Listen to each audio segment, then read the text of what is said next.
Hello YouTube, this is Warren Marshall. So right off the bat, this is not a tutorial on baking normal maps. Now before you shut the video off, if you do 3D art, you're probably going to find some value in here. Something that will help you to do your job a little bit better. Yeah, I've done baking tutorials in the past and we'll do more of those in the future, but this is more about the internals of the normal map. What's inside, how it works, how the video card uses it, and what the hell flipping the green channel actually does. So I think this sort of information is important because it'll help you to do your job better as a 3D artist. And knowing what normal maps are good for and what they're not good for will help you to make better choices when deciding how to set up your low poly mesh. So having said that, we got to get some fundamentals out of the way. But once we're done with that, we're going to have a fairly deep dive. So strap in and let's go.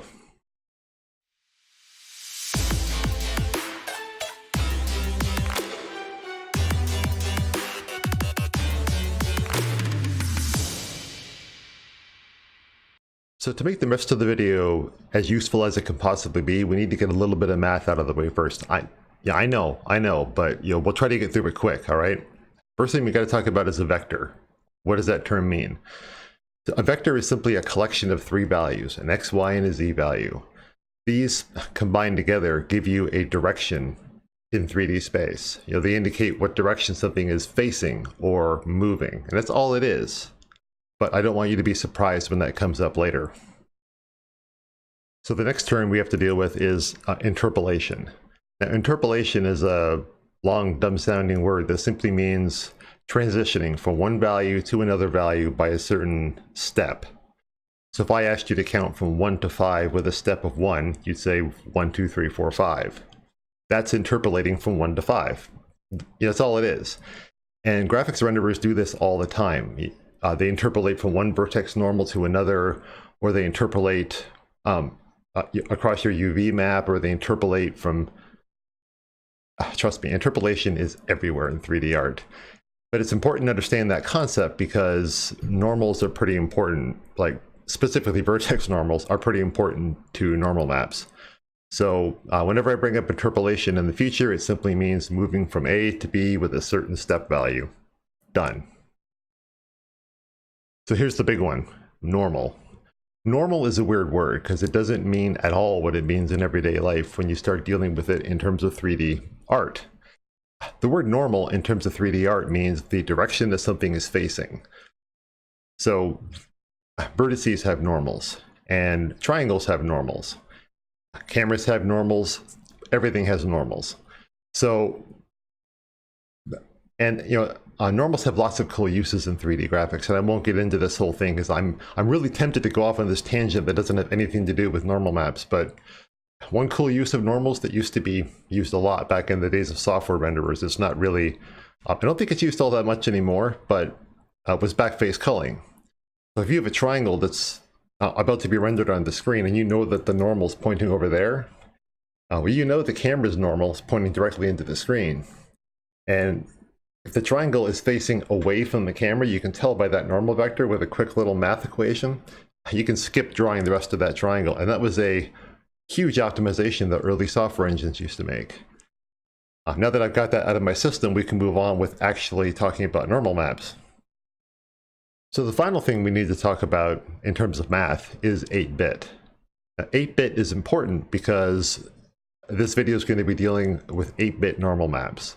Yeah, you can save 16 or even 24-bit, I think, at this point, but generally game art deals with 8-bit because it's smaller and has certain advantages that we won't really dive into right now. But what's important for you to know about an 8-bit number is that 8 bits creates in terms of programmer and computer speak, a byte.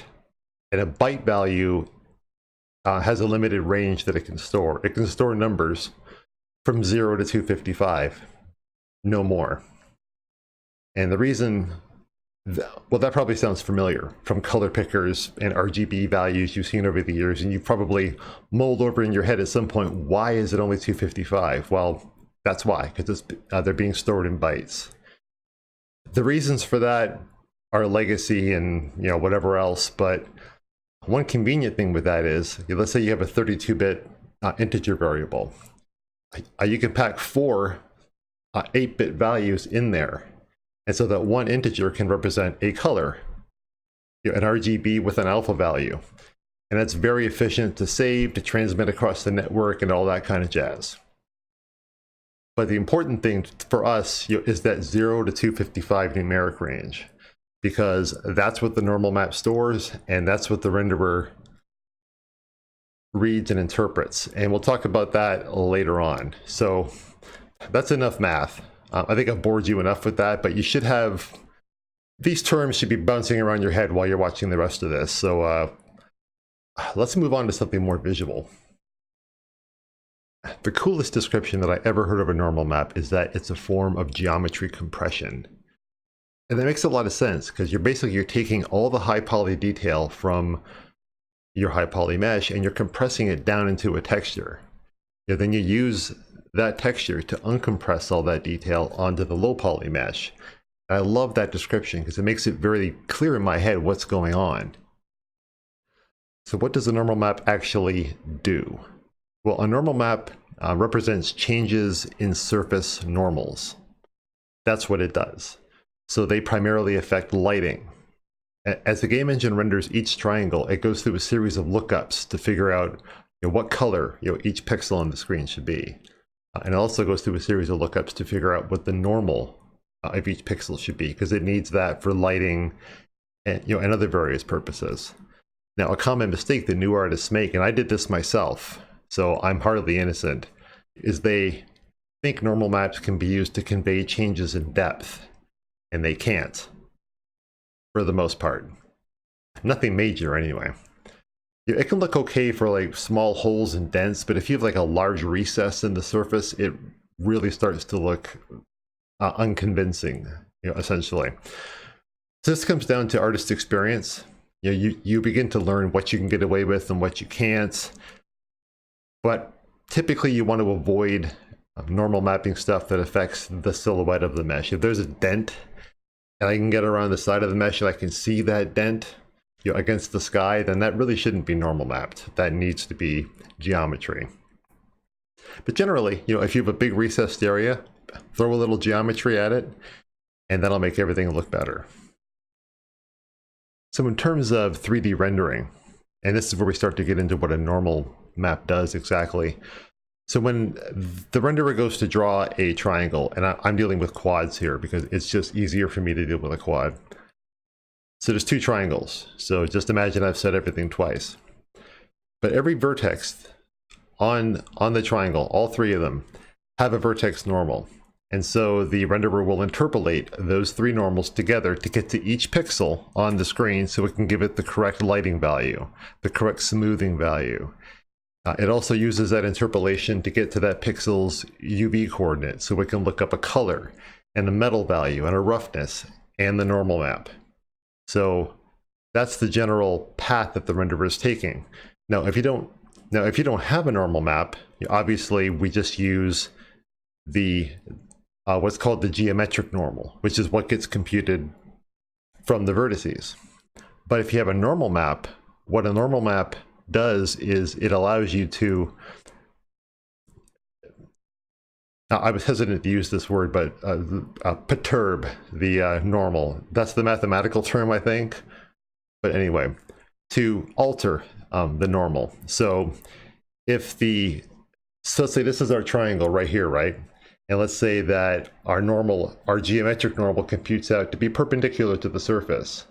But what can happen is when the rendering engine says, oh, there's a normal map. Let's go see what the normal map value is. It'll take that normal, and the normal map might say, we're not actually perpendicular. We're actually more like this. And then the next pixel, it's like, oh, it's like this. What does the normal map say? Well, it's actually closer to this. And those changes being applied from the normal map to the geometric normal, that's what gives you the illusion of extra detail on the surface. So in this file, I've got this example mesh. Here's my high poly mesh. Just has some, some bevels and some bolts and things floating on it just to give me something to bake onto. And by default, this is my low poly. And if I turn on the normal map that I baked, you can see all that compressed geometry is now on the low poly mesh. But there's, as you know, there's nothing there in reality. And that's simply a case of, as the renderer is stepping across the pixels on the screen, it's consulting the normal map. And my normal map is saying, nope, nope, we're over here. Nope, we're over there. Nope, we're over there. And by the time it gets done, it looks like bolts and bevels and everything else. But really, it's simply a way of overriding or modifying the normal that would have been used by default. So as a means of demonstrating what I was talking about earlier with having large recesses in normal maps and large height deviations, here's a high poly mesh that has those things. It's got a big dome button thing sticking up, and it's got this this sunken hole area. Now, the common mistake that you can see happen with younger artists or newer artists is that they will try the same quad technique and just, hope that it all turns out. But this hole is really going to cause problems, and you'll see what I mean if I just turn on the normal map that got baked from this. Yeah, yes, from this angle, that looks relatively correct. And if this is the only way you're going to see it, it might be acceptable. But when you get down low, obviously, there's no depth information being conveyed here. That could be flat, that could be 100 feet deep, you don't know. And it's no longer affecting the silhouette. So in this case, you're probably better off doing something like this, just a simple little treatment of the geometry that represents the silhouette change, but all the geometric detail, which I'll turn on now, still helps you out because you get smooth corners, you get the bevels, you get the rounded edges, all that kind of stuff. So, and we should do something here as well, but I'm not going to in this video. Just make a rough dome there to capture that shape. So anyway, just to reinforce that normal maps do nothing to convey depth. They only convey changes in surface normals. That's their entire job. They're good at it. Just let them do what they're good at. So as a side note, that's where you get those normal maps you sometimes see with like tons of gradients and all sorts of shading all through them and banding. It's because the geometric normals that are on the low poly mesh really disagree with the high poly mesh. And so the normal map has to do large adjustments to get the low poly to look like the high poly mesh. And the more work and the more adjustments the normal map has to do, the more gradients and banding you'll have. Okay, so to really understand what's going on under the hood, we need to dive into color channels. So this is my simple normal map that I baked out originally. And this will be good for explaining what these color channels hold and what the values mean. So you're familiar with the blue color that's typically associated with normal maps. And there's a reason that blue color is so predominant. It's because a normal map that has no changes in surface normals is just like neutral, I guess. Has 128 in the red channel, 128 in the green channel, and 255 in the blue channel. Now, if I punch that in to a color selector, you can see there's our normal map color that we're all familiar with looking at. If your normal map is full of that, then the renderer is going to apply that normal map, but nothing is going to change because 128 represents the middle of that numeric range, 0 to 255. 128 represents the middle position. And this might become clearer here in a second. So let me turn off these other channels. Let me turn off green and blue. Okay. The red channel represents changes in the normal on the U vector, or we'll call it left to right. Okay. So red represents changes in left to right vectors. You can see we have, if I zoom in on this bolt, which has a nice round shape, which is convenient, you see we have zeros over here, blacks, right? Interpolating over the hump to bright red, which is 255. Now, if I change over to the green channel, you can see the green channel encodes changes in normals on the V vector, or up and down, we'll call it. And it's the same thing. Down is black And as it interpolates up and over, it becomes a bright green, which is 255. That 128 value lies right in the center, right around here. And if I turn all these back on, you can see we have that default normal map color in the middle, because the center of that bolt, that normal is perpendicular to the geometric normal that it got baked from, so there's no change.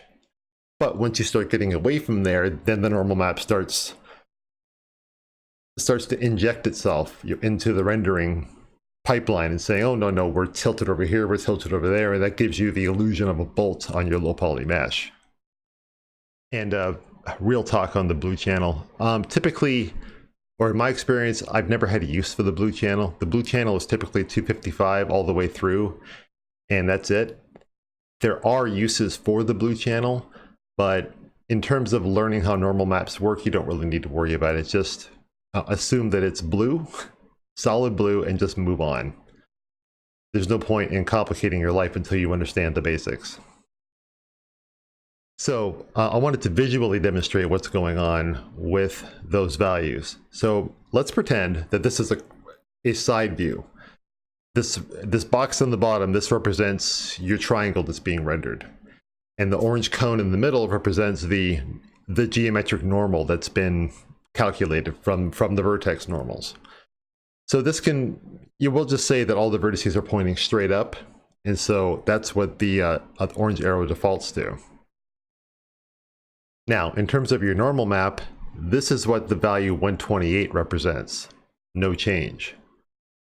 As the value skews towards 0, this is counting down from 128 down to 0. When you're at 0, you're pretty much perpendicular with the surface. Coming back up to about 64, you got about a 45-degree change. 128, you're straight up and down. 192, it's 45 degrees the other way. And 255, you guessed it, we're basically parallel with the surface the other way. But this is what the normal map does. The renderer says, here's my geometric normal. And the normal map says, yeah, but I'd rather have it like here, if that's cool. And it does that left and right and up and down, and that creates a custom normal vector. And God, I hope that was somewhat understandable. It sounded really complicated when I was explaining this whole thing. But hopefully you're getting some value out of this. And I promised you at the beginning we would talk about what flipping the green channel means, because that's always the advice that new artists get when they say their mesh looks wrong. Someone says, did you flip the green channel? What they're talking about is, so DirectX and OpenGL, the two predominant graphic standards, they both decided that they were going to have opposite meanings for the green channel. So you'll recall that I said green represents the up and down values. Now, I forget which one is which, but I believe DirectX says that 255 is up. And OpenGL says, no, 255 is down. So when someone tells you to flip the green channel, it means that your normal map has been baked for the wrong graphics API. And it really is a simple matter of either telling your paint program to do it, of telling your game engine to do it, or pulling up the normal map in Photoshop, isolating the green channel, and doing an invert. So now it looks like, the light, up is down, down is up. Whenever you flip this channel, and that's all people are talking about, and that's all it means. Hey, you made it to the end. Thank you so much for sticking it out with me. I know that was all, a little bit heady, and I probably didn't explain everything perfectly, but I hope you got at least a basic understanding of what a normal map is, how it's built, and what it's good for. Hopefully you found this interesting, because I really feel that a good 3D artist needs to at least have a passing understanding of what they're producing day in and day out. We bake normal maps all the time, and not knowing what's going on under the hood can lead to bad decisions sometimes. If I missed something important, and I'm almost certainly sure that I did, please note it down in the comments. Maybe I'll do a follow-up video if there's enough mistakes. Odds are that I left something out, but it's a complicated topic that's loaded with folklore and legend, and this was just my take on it, what I've picked up over the years and cobbled together. But take this knowledge, venture forth, and be normal. Thanks for watching.